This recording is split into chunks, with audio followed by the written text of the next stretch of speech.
Antoinette is a real friend, by yours truly.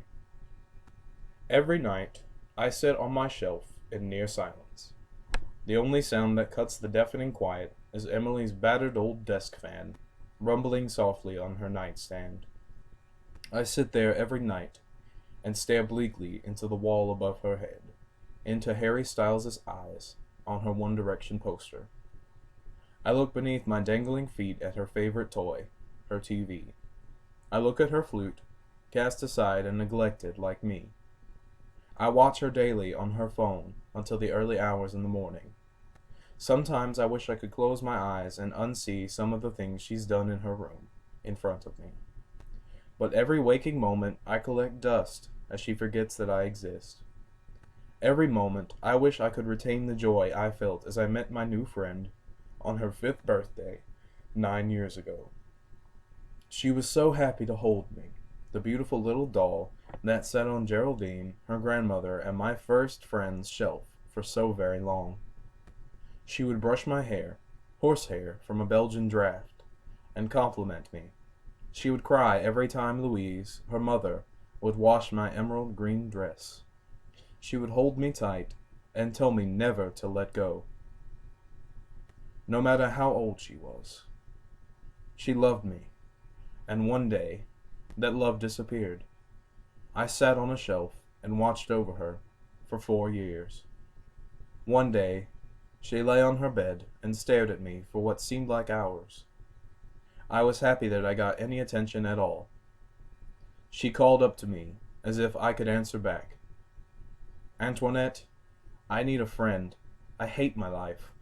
My friends have all abandoned me and left me to fend off a bully with no help.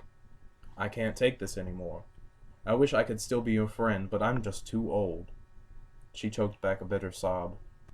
Despite her self-protesting, she dusted me off and took me off of my lonely perch. She brushed my hair, she held me in the crook of her arm, and cried onto my still dusty face, tears and dirt seeping into my hair. Emily looked toward her bathroom, next to my shelf in the TV. Stumbling over her dirty clothes, she gripped the doorframe. I listened, my face peering into the purple cotton sheets. She grabbed something from a drawer, rattling it around. Her phone rang again, and again, and again. She cried.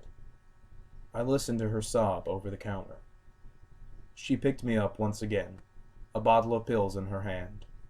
She picked up a flask she got from her friend Stacy last week. Look at me, I'm a fat little piggy. I'll gobble up all this candy and drink all this silly juice. A dead piggy doesn't have to cry and feel sorry for herself. I can't move any part of my body. I was disgusted with myself and my face, a porcelain smirk on it, permanently staring back with a kind expression.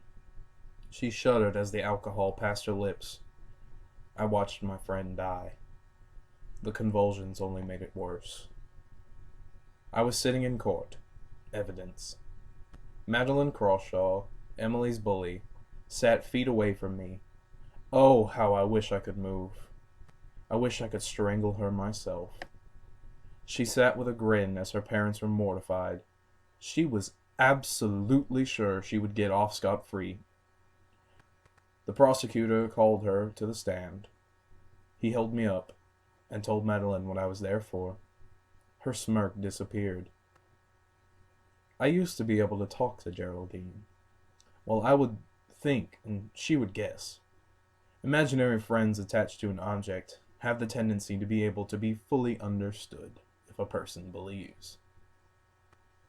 This girl, however, was cold and evil. I would try my hardest to tell her my deepest desire, what she absolutely needed to do. Through my plastic bag, I looked at her and repeated in my head what I wanted more than anything. Kill yourself now. Kill yourself now. Kill yourself now. The look on the jurors' faces, the mortified look of terror that painted her parents and the witnesses running out of the room, confirmed my elation. Women clutched the door frames and vomited onto the linoleum floor of the court. an elderly woman crumpled in her seat after groping her rosary and muttering. Moments before, as she was being questioned, she obeyed my unholy craving. She raised her blunt pendant, shaped like a key, and forcefully and violently thrust it into her trachea. My eternal smile was protected from her blood, pouring out of her throat from the gash made by her pendant onto the evidence bag. Geraldine collected me and released me from my cell, and whispered in my ear, "So you can still talk? Then I want to say thank you."